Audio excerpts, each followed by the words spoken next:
knock your dope down.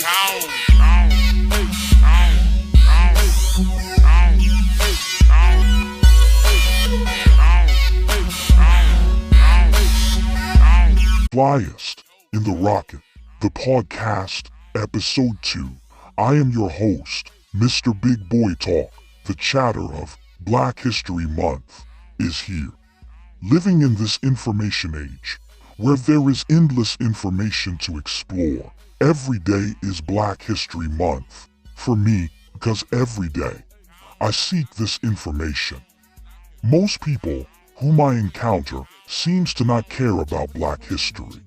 I truly believe our Black history is key to our Black future, but maybe I'm wrong.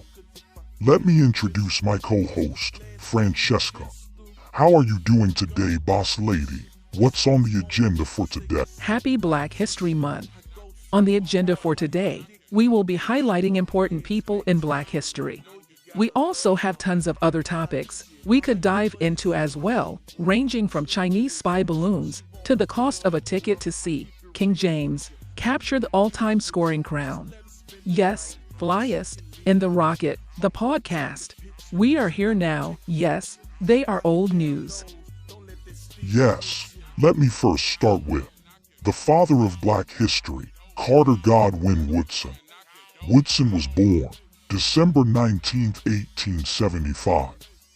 He was truly a trailblazer on his journey of life, and is still relevant 73 years after his death.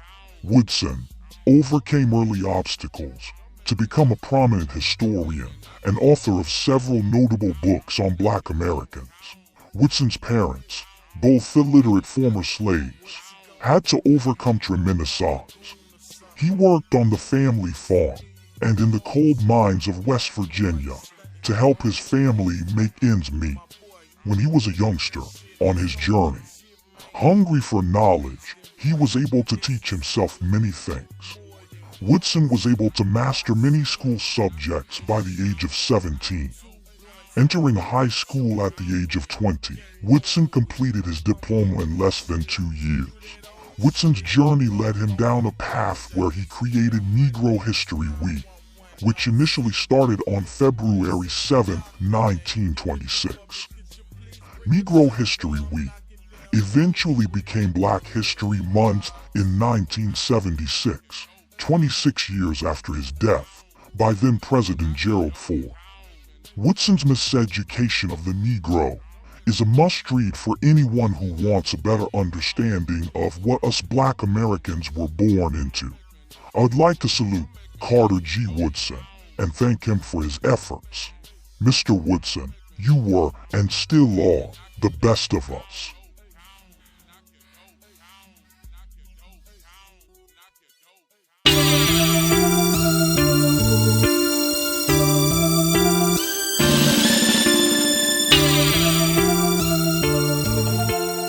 So Francesca, what is this talk of a Chinese spy balloon seen moving around the American skies, and the latest on King James ticket pricing? Yes, CNN is reporting that the U.S. has shot down the Chinese spy balloon off the East Coast near the Carolinas. President Biden ordered for the spy balloon to be shot down as soon as possible. The U.S. has rejected China's claims that the balloon entered U.S. airspace by accident, calling it a civilian airship used for research, mainly meteorological purposes. A senior U.S. defense official said Saturday there were 3 instances during the Trump administration when China briefly flew a surveillance balloon over the continental United States. If you wanted to see James claim the NBA's all-time leading scoring crown, 2 courtside tickets for the Lakers game that he might pass Jabbar are being sold for $100,000 per seat. Would you pay $100K to be at the game when James becomes the NBA's all-time leading scorer? Yes, we also have an update out of Memphis that a 6th Memphis officer was fired Friday after an internal police investigation showed he violated multiple department policies in the violent arrest of Tyree Nichols, including rules surrounding the deployment of a stun gun, officials said.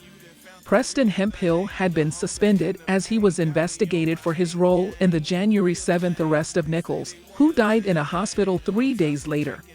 5 Memphis officers have already been fired and charged with second-degree murder in Nichols' death. The 2 EMTs that were called to Nichols' scene were also suspended for standing around not offering care during the Nichols incident. We have a lot we can get into, with the NFL Pro Bowl, the Grammys, the Super Bowl, and the NBA All-Star Game all happening this week.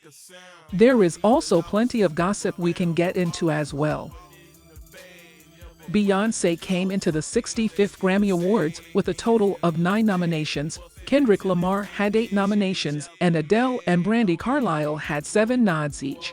Harry Styles, Mary J. Blige, Future, and DJ Khaled all had 6 nominations each.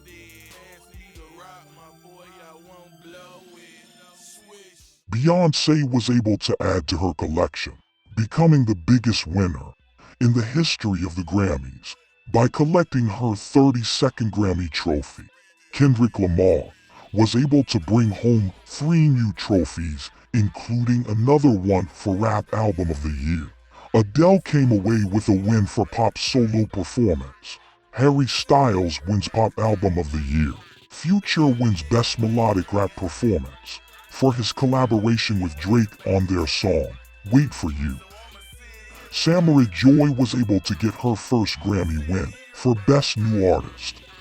DJ Khaled, along with Jay-Z, Lil Wayne, and Rick Ross, were able to close out the Grammys with an epic performance of God Did. Happy 50th birthday to hip-hop. Give me a break, I'm dodging the fake and dapping the real. Yes, I still keeps the steel like man.